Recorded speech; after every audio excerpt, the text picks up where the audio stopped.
गाडी पासिंग करता संभाजीनगर किंवा नाशिक जाणार नाही। गाड्यांची पासिंग इथे झालीच पाहिजे। दोन आपल्या घोषणा महत्त्वाच्या आहेत। आम्हाला तिथे जाणं परवडणार नाही, गाडी पासिंग तिथे जाणार नाही। आणि आदरणीय राज ठाकरे साहेबांचा महाराष्ट्र नवनिर्माण सेनेचा ट्रक ऑनर्स असोसिएशनचा ट्रक ऑनर्स असोसिएशनचा जळगावच्या असोसिएशनचा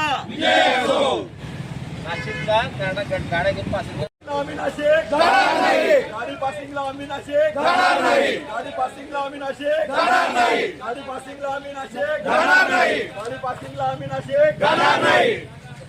काय सांगाल, काय नेमकं आंदोलन आहे? जळगाव जिल्ह्यातील जे ट्रक मालक चालक आहेत, जेवढ्या सुद्धा त्या व्यावसायिक प्रकारची वाहनं आहेत, त्या सर्व वाहनांना 1 तारखेपासून सक्तीने ॲटोमेटेड फिटनेस सेंटरद्वारा त्या वाहनाची योग्यता चाचणी होईल असे आदेश पारित झाले। त्या आदेशामध्ये स्पष्ट उल्लेख केलेला आहे की जळगाव, धुळे, नंदुरबार, नाशिक आणि संभाजीनगर या ठिकाणी त्या मशिनरी अवेलेबल असतील आणि त्या गाड्या योग्यता प्रमाणपत्र, त्याला आपण फिटनेस म्हणतो, ते फिटनेस होईल। मात्र आत्ता जळगावमध्ये ते सेंटर उभारलं गेलेलं नाही। शासनाच्या GRमध्ये त्या स्वतःचं जळगावचं नाव आहे की जळगावला सुद्धा होईल। आता या सर्व वाहन चालकांना त्यांचं वाहन योग्यता प्रमाणपत्राकरता म्हणजे फिटनेस करता नाशिक किंवा संभाजीनगर जावे असं ऑनलाईन दिसतं आहे। या जिल्ह्यामध्ये लाखो वाहने आहेत, त्या लाखो वाहनांवर लाखो लोक कामं करतात, ड्रायव्हर आहेत, क्लीनर आहेत, हमाल बांधव आहेत, सगळ्यांचे रोजीरोटीचा प्रश्न आहे। एक ट्रक जर का नाशिकला घेऊन जायची म्हटली पासिंग करता तर तिला 10,000 रुपये फक्त डिझेल करता लागणार आहे।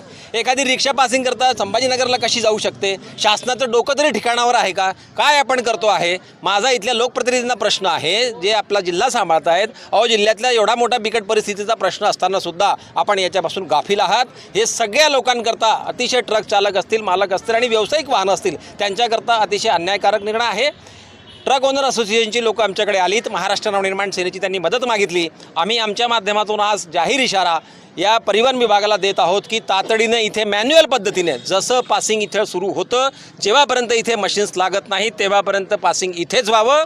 आणि जर तुम्ही हे तातडीने सुरू नाही केलं की आत्ताच ट्रक असोसिएशनचे अध्यक्ष बोललेले आहेत की संपूर्ण वाहनं परिवहन कार्यालयात जमा करण्याचा एक चांगला उपक्रम इथे राबवला जाईल आणि त्याच्याकरता हा जिल्हा सगळे मंत्री, संत्री, जंत्री आणि परिवहन विभाग जबाबदार असेल।